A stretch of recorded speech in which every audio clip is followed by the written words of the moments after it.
What's up, guys? In this video, we will be taking a closer look at WandaVision Episode 1, and I'll be doing my best to break it down for anyone that was a little confused after watching that first episode.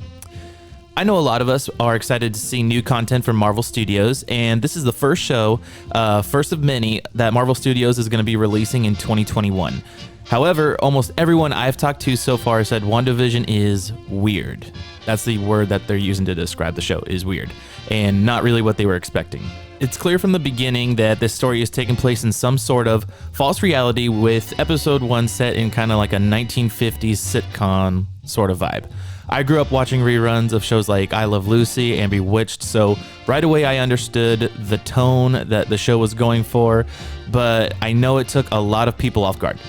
Nobody knew for sure if the whole episode was going to keep in theme with the same 1950s throwback influence from the beginning, but if for anyone that's watched the episode, you know that the whole thing was in black and white. But now we know for sure that each episode is going to progress the story as Wanda and Vision travel through time, so to speak, so we'll get to see them doing things in the 1960s, the 70s, and so on. At the beginning of the show, we get to see newly married Wanda and Vision move into a suburb called Westview. Their address for their house is 2800, and this is just a little nod to issue 280 of the Avengers comic book when Jarvis came back after nearly dying. But Vision was recently killed by Thanos in the movies, so I don't think it's more than just a quick tip of the hat to the original comic book character, just a reference like that.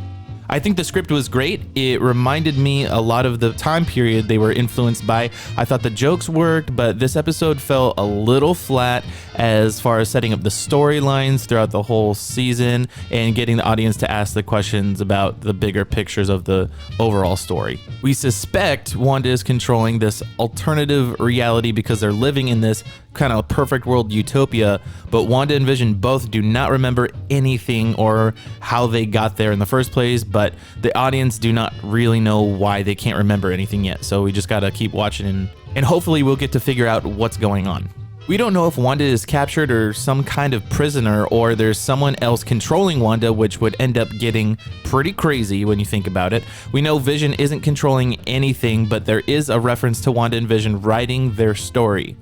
It looks like Wanda's gonna pick and choose what she wants her life to look like. Maybe this is a way Wanda is handling her grief after losing Vision. She told Thanos, "You took everything from me." Wanda didn't really spend time with the other Avengers the same way the rest of the team did before the events of Civil War. So Vision was Wanda's last real link to a happy life, and when Thanos took that away from her, I think it mentally broke Wanda, and my theory is she subconsciously is creating this alternate reality because of her grief and she doesn't even realize it yet. Overall, it was a really tame first episode. Some people call it boring, but it's hard to judge a new show just based off the first episode. So I recommend sticking it out at least a couple more episodes on this one. I think the show will slowly ramp things up as the season goes along, and we will get to see some of the Marvel storylines intertwine with this new show and hopefully some action by the end. All right, so here's the part of the video where I want you guys to share your thoughts on episode 1. Try to just talk about episode 1. If there's anything that you saw from episode 2, because I know episode 1 and episode 2 were released on the same night.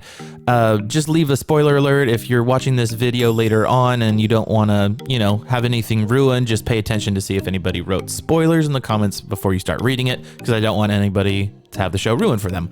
All right. Also, before I forget, we are on Instagram. Check us out. We're on Disney Plus The Fuss. We are getting a few more followers over there, and I'd really appreciate it if you guys gave us a follow if you are kind of interested in what we're doing on the YouTube side of stuff. I'll be uploading new videos every week, so consider subscribing. It really does help the channel grow, and I'm planning on doing a giveaway when we reach our first subscriber goal. I'll let you know when we reach that point and let you know what the giveaway prize is going to be, so stay tuned on that. Thanks, and I will see you guys next time.